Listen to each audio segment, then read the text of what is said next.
Company की home site है। इस पर कंपनी के बारे में सारी इन्फॉर्मेशन दी हुई है, कंपनी का हिस्ट्री, विजन, यहाँ पे उनके सारे प्रोडक्ट्स की डिटेल है। यहाँ से आप कंपनी के बारे में सारी इन्फॉर्मेशन कलेक्ट कर सकते हैं। नेक्स्ट ऑप्शन यहाँ पे डैशबोर्ड का ऑप्शन है।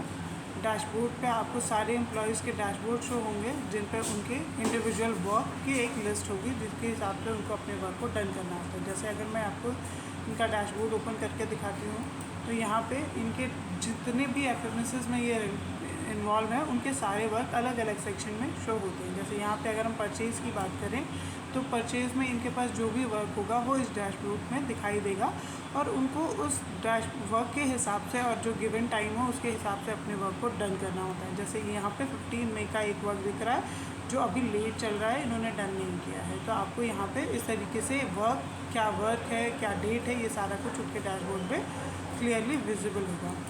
तो नेक्स्ट ऑप्शन यहाँ पे MIS रिपोर्ट का है, वीकली MIS रिपोर्ट। ये हमारे यहाँ पे वीकली असेसमेंट होता है जिसमें आपको एक वीक में जितने भी टास्क दिए गए होते हैं उन टास्क को आपने कंप्लीट किया है, अगर कंप्लीट किया है तो कितने वर्क में कंप्लीट किया है, इसका सारा असेसमेंट होता है और एक रिपोर्ट जनरेट होती है। एक लिस्ट यहाँ पे अब मिल जाती है कि आपको इस वीक में इतने वर्क मिले थे, नंबर ऑफ़ वर्क्स, और कितने आपने डन किए, कितने पेंडिंग है, वो यहाँ पे शो होता है। इस तरीके से देखिए आपको पेंडिंग वर्क की एक लिस्ट मिल रही है कि किसके कितने वर्क पेंडिंग है, इस तरीके से आपको दिखाई देता है। यहाँ पर एक मंथली स्पेशल प्रोसेस MIS भी है, डेलीगेशन MIS रिपोर्ट्स भी हैं। तो जो भी हमारा डेलीगेशन होता है उसका भी आपको MIS रिपोर्ट कैलकुलेट करके मिल जाती है। नेक्स्ट ऑप्शन यहाँ पे प्रोसेस चेकलिस्ट का ऑप्शन है।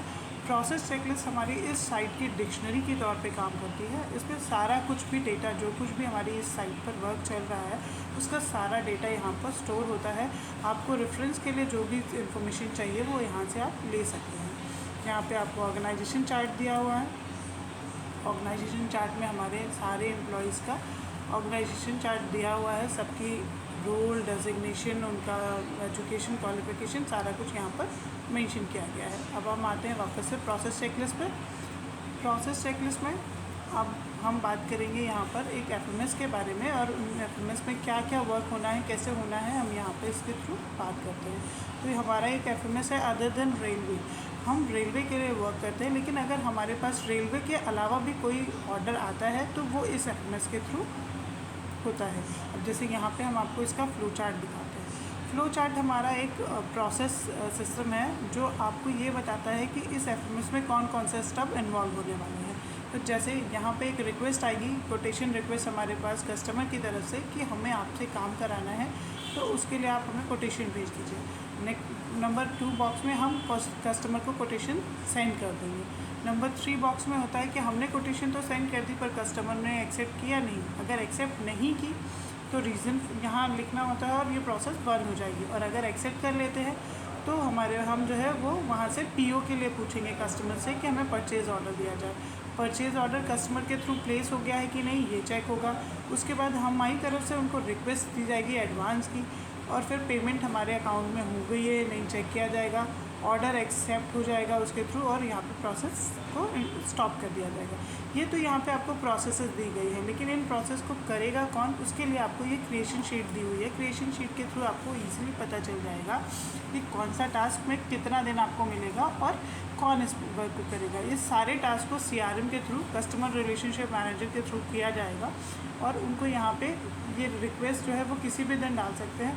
कोटेशन के लिए उनको 1 डे का टाइम मिलेगा। एक्सेप्टेंस के लिए उनके पास 15 डेज़ का वर्क होता है कि जब उन्होंने कोटेशन भेज दी तो फिर कस्टमर को एक्सेप्ट करने के लिए उनको 15 डेज़ का वर्क मिलेगा। उसके बाद रीज़न डालने के लिए 1 डे। इसी तरीके से यहाँ पे पूरे डेज़ मेंशन है कि उनको अपने टास्क को ख़त्म करने के लिए कितने डेज़ मिलेंगे। यहाँ पे नेक्स्ट हम ऑप्शन आपको दिखाते हैं कि यहाँ पे इसका एक FMS है, फ्लो मैनेजमेंट सिस्टम, कि अगर हमने कोई भी इंडेंट अब डाला तो हमें कैसे वो चल रहा है वो यहाँ पे देखिए। जैसे यहाँ पे एक इंडेंट पड़ा 18/8 को, तो नेक्स्ट आपका फिर यहाँ पे आपको 19 को उसकी कोटेशन भेजनी है। देखिए यहाँ पे ये दिख रहा है कि 19 को कोटेशन सेंड करनी है और टाइमली सेंड कर दी गई है, इसलिए ये डेटा ग्रीन में आ रहा है। जो भी अगर यहाँ जैसे 9 थी, अगर इन्होंने लेट किया है तो वो रेड में शो होगा।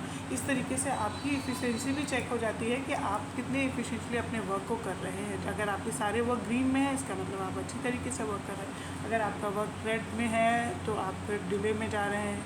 तो इस तरीके से हम ये सारा कुछ यहाँ से FMS के थ्रू ट्रैक कर लेते हैं कि आपकी परफॉर्मेंस कैसी चल रही है।